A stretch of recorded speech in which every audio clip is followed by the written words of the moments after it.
someone who wishes to read about plant hunting in South America. That might appeal to more people than you realise, Miss Green. I'm always keen to learn about new topics. I shall keep you informed of my progress. Please do. I glanced at the reading room clock. Oh, goodness, look at the time. I'm going to miss my deadline. I jumped up out of my seat. Thank you for your help, Mr. Edwards. It's my pleasure. Let me help you pack your papers away. It can't be at all easy with one arm in a sling. How did you injure yourself? I fell off an excitable pony in Hyde Park. It was the same lie I had told everyone who was unaware of my involvement in the Lizzie Dixie case the previous autumn. Oh dear, I do hope you make a quick recovery, Miss Green. I have never got on well with ponies myself. I gathered up my father's diaries and letters into a neat pile. Me neither. I opened my carpet bag and clumsily shovelled the diaries and papers inside it. I should never have got on one in the first place. That'll teach me. The bright flowers, scented shrubs, and splashing fountains of Bogota continued to fill my mind as I stepped over the filthy ice heaps on Museum Street.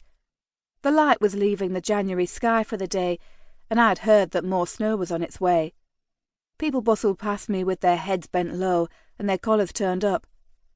A boy in a thin jacket was busy sweeping a crossing at the top of Drury Lane as a nearby clock chimed 4. I stopped to tighten my bonnet underneath my chin, holding my bag in my weaker hand as I did so. A cold wind brought flakes of ice with it, and I looked forward to warming myself in my lodgings that evening with a bowl of pea soup. A boy knocked into me without warning. The forceful shove left me crumpled on the cold pavement, with the breath knocked from me and my spectacles lying a short distance away. A lady in a fur-trimmed coat picked them up. "Madam, are you all right?" I got to my feet and looked around for my carpet bag. It was gone. A broad young man in a shabby overcoat patted me on the shoulder. "I'll get him," he said, before chasing off after the boy. I put my spectacles on and watched the man break into a run. Ahead of him, a lean youth ran across the road, dodging the horses and carriages as he went. In his hand was my bag. My shabby carpet bag, with all my father's precious letters and diaries in it. Chapter 2. "Someone stop him!" I cried.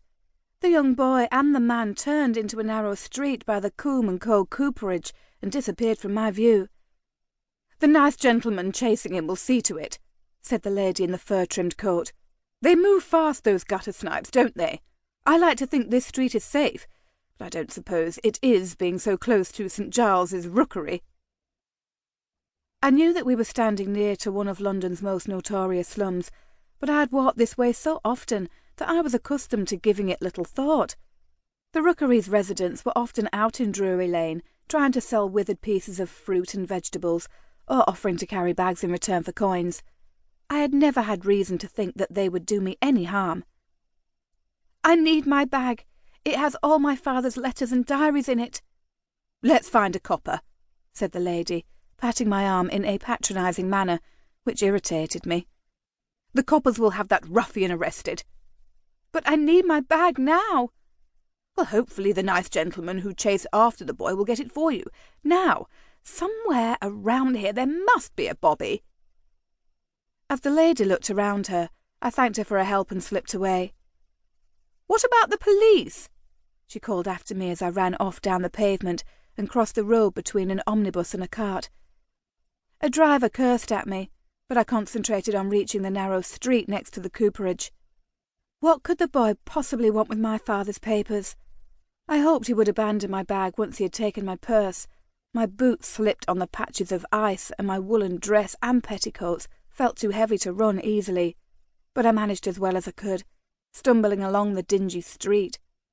I could hear hammers in the cooperage, and up ahead of me loomed the walls of St Giles's workhouse. Shadowy figures lingered in doorways, and I felt many pairs of eyes on me as I ran. I was soon lost in the labyrinthian streets.